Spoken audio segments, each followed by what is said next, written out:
Okay, ito po ay isang office table na ginagamit nila, pero pinalagyan po nila ng drawer for safety daw, para panlagyan po ng pera, guys. Yan, ginawaan namin.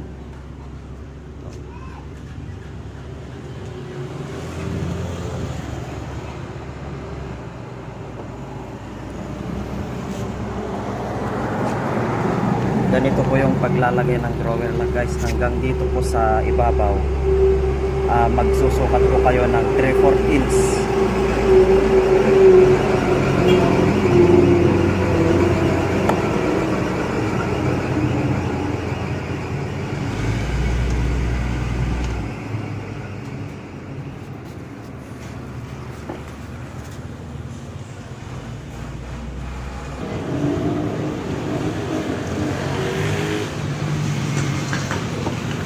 Yan, gumamit po tayo ng bearing na drawer guide.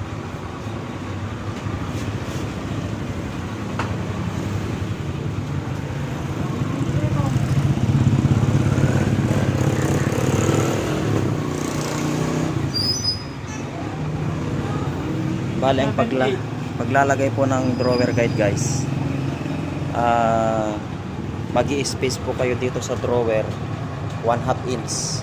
Bali, equivalent po 1/2 plus 1/2, 1 inch po, dalawang gilid.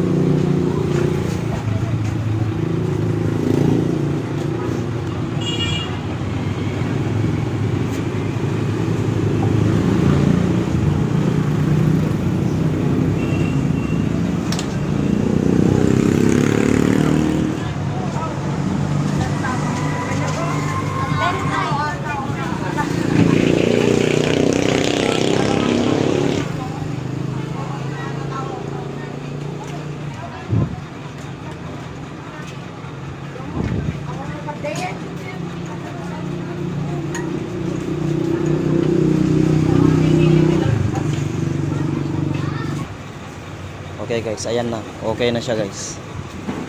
Very smooth po, guys. Kasi yung roller niya, the bearing, yan, hindi na siya mabubuksan. Okay guys, mga kakarpentero, please like and share. Thank you for watching.